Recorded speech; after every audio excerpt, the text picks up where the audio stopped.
All right, so the trickiest fight to try and pick and predict goes off the board at number 1. We have Spitfire Emily Whitmire at 4-4. The record's so nice, she has it twice because, Matt, she was 4-4 as an amateur and 4-4 as a pro. She was on The Ultimate Fighter, unfortunately for her, didn't totally work out. But really, in the UFC, it's been weird. I mean, she has taken on some really big names. Maybe hasn't beaten them, but that level of experience is there. You look at it, since she's come into the UFC, a loss to Jillian Robertson, a loss to Mandy Hebos, a loss to Polyana Viana, the wins in the UFC over Jamie Moyle and Alexandra Albu.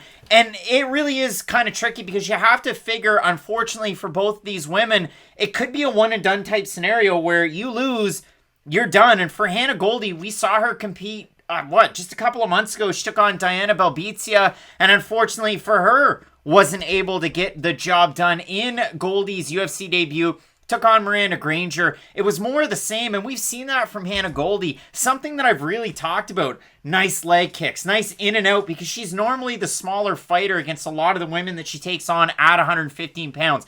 Definitely has a strength advantage over the majority. She uses that raw strength as her takedown offense, her takedown defense. But it's one of those things that we even see it out of the men. Kind of when you get up to like 185, 205. There's some guys out there that can just use brute strength, and then after a while, it kind of drains on their cardio. But all of the positives that I had for Hannah Goldy coming into the UFC, you can kind of just throw them out the window because she's been out-volumed. She's been out-grappled. Every strength I've seen for Hannah Goldy hasn't really worked out for her. So for me, Hannah Goldy very much is a striker at the core, very much volume-centered.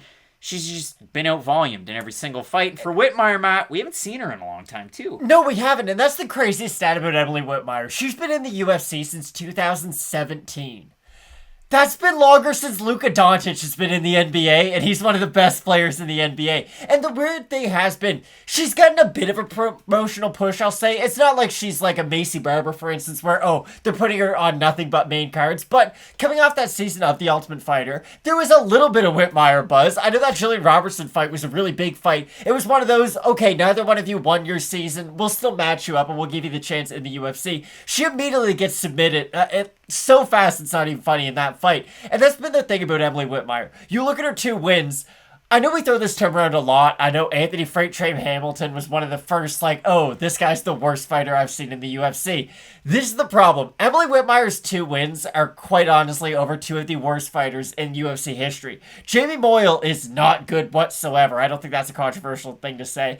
And Alexandra Albu, she never really had the experience to go along with it. She was a really weird fighter if you go back and look at her career, because she would fight once a year, every year on International Fight Week, get beat, and then the UFC would just bring her back the next year. It was a very strange run. But when she went into her fight with Whitmire, she was undefeated. She was 3-0. It was a big fight, and that's the thing. It was just odd. But being undefeated at 3-0, that's my issue. She was a very inexperienced fighter, and it was a good win for Whitmire, but I felt that at least at the time, a lot of people put a lot of stock behind that win, and then Emily Whitmire was never really able to build on top of that. When I think about the game of Emily Whitmire, it's not difficult to break it down. She has, I would say, sloppy volume striking on the feet would be the easiest way to describe it, and she goes for a high volume of takedowns, and she gets stuck a lot in that in-between clinch. Now, Hannah Goldy, like you said, is very physically strong, and she does rely a lot on just her pure strength to get out of takedowns. She's not somebody like a Robert Whittaker, for instance, who I'm sure is very, very physically strong, but we see he digs underhooks, he sprawls, he does all those little skill checks, if you will, that you really like seeing from somebody high level to defend a takedown. For Goldy, it is a lot of I'm gonna try to pull that one underhook and just wrench it as hard as I can, and then that'll be it. I do worry about Goldy's staying power, and I don't just mean that about her in the UFC, I just mean that in this fight, because, again, like you had mentioned, she is the smaller fighter in this fight, and Emily Whitmire is weird, because I don't think she has great takedowns, but she is an oddly large fighter for this division. She has a very big frame, and her takedowns are very jiu-jitsu takedown-y. She doesn't go for a lot of power double legs or anything. It's a lot of, I wrap you up in the clinch, I then go to drag you down to the ground. I don't think Emily Whitmire is a great fighter by any means, but stylistically, I do think she has at least a few wrinkles in her game that will give Hannah Goldy trouble. It's kind of crazy, and you had mentioned, Whitmire comes into the UFC in 2017. She fought once in 2017, once in 2018, twice in 2019 and once in 2020. This is her first time out in 2021. For Hannah Goldy, the same can't be said. She fought Granger 2 years ago. She fought Diana Belbizia a month and 2 weeks ago. She gives up a couple inches of reach. She gives up about an inch in height. And you talked about that with Whitmire. She's one of those people that kind of carries themselves like a big... Like Derek Brunson on Media Day? I guess, if that's what you want to go with. But... for Whitmire, coming out of a really neat gym in Syndicate MMA. Of course, you're going to have Joanne Calderwood there. You're going to have, who else? Jasmine Jaws DeVicious, that I think a lot of people are excited about seeing in the UFC. Vita Arteaga, somebody who has nothing but fun fights over with Bellator. And you've got the powerful grappling. You've got the takedowns. For Whitmire, the one thing that you would worry about in a fight against Hannah Goldy, we'll play devil's advocate for both fighters. Whitmire keeps her legs really wide. She's a really wide base when she's standing out there. Almost looks kind of like a karate fighter, but she plants, and then she throws her hands. And when she throws her hands, she just leaves her head there and doesn't move her body or her head. For Hannah Goldy, perfect opportunity. Pitter-patter, in and out. And if you like Goldy in this fight, that's her great opportunity. The other thing for Hannah Goldy, she can get backed up really easily. That's a great opportunity for Whitmire to kind of really close that gap. That's when you do have to worry when you're taking on somebody like Goldy. But for Goldy, out of her 5 wins, 4 by decision, 1 by knockout. For Whitmire, she's a threat to get submitted. I think that's fair to say. I mean, you look at the losses, that's the primary way that she is losing. So it'll be interesting to see how much Goldy's invested in her grappling over with Fusion XL in Florida to get ready for a fight like this, Matt. It really is a tricky one. But again, I look at it, if you like Goldy, she continues to get beat at her own game. She gets stifled. She gets not necessarily out-grappled, but she gets beat for minutes on end.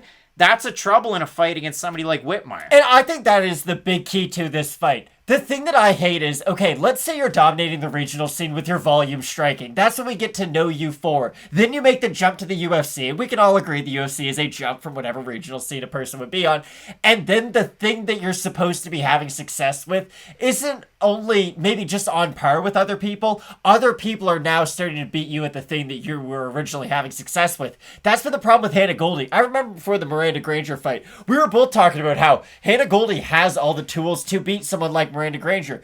But Miranda Granger basically just outdid Hannah Goldy in all the strengths Hannah Goldy had. And again, when I talk about those in-between positions and those, Whitmire might be going for a takedown, she won't be able to get it, but it'll at least be somewhat of a stalling position. Those are all minutes that Emily Whitmire is probably going to be winning in this fight. And I don't think either one's going to be able to get a finish, to be completely honest. So I do see Emily Whitmire winning a razor close decision. Yeah, this is a really tricky one. If you're going to bet on this, you're insane. Yeah. Whitmire open to minus 180 favorite. She's minus 124 right now. For Hannah Goldy, open to plus 155. She's a plus 101 or thereabouts. If we have a look over on Topology for this one, 969 total votes, 72% Goldy, 84% by decision. For the 28% that have Whitmire, 78% by decision. I mean, it really is a tricky fight. I've been with Hannah Goldy in both of her last fights. I thought she beat Granger, she loses. I thought she beat Belbizia, who made big advancements in her game, especially moving down to 115 pounds. So credit where it's due to the Romanian fighting out of Canada in Diana Belbizia. But yeah, I look at this fight, it really is tricky. For Whitmire, she does have a background in wrestling coming from the Pacific Northwest. I like the training out of Syndicate for this fight. So I'll go against the grain of the fan vote. I'll go with the odds, but I bet you once this one comes into Fight Night, you've seen those odds close in. I don't know if we'll see Goldy as a favorite just based on the record. That's not so sexy for Emily Whitmire. But yeah, for me, I've got Whitmire in this fight. I think she's going to be able to really kind of tighten things up, really going to be able to close the distance and make this one boring. Yeah, I think you're 100% right. This fight does belong in the Bellator prelims, not even the UFC prelims, because just these fighters aren't of the level that you would assume fighters at this weight division are. Like, women's strawweight is by far the best women's weight division, and it's not even close right now. You look at the top of the division, just the whole division, you've got fighters like Tatiana Suarez, who hopefully her neck gets better at some point, Joanna Jędrzejczyk, Wei Li, Rose Namajunas. Like, these are fighters who show mixed martial arts at their highest capability, and I just don't think either one of these fighters will ever find themselves in those positions in this weight class. I'm going to go with the Whitmire pick, but I do think she'll be making her way to the top 15 after this one. Both of us going with Spitfire Whitmire. Matt, we've got a full slate of fights, 15 in total, headlined by Anthony Lionheart-Smith taking on Superman Ryan Spann. You're not going to want to miss it. Keep it locked in with Fight Night Picks, as we always say. Let's get into it.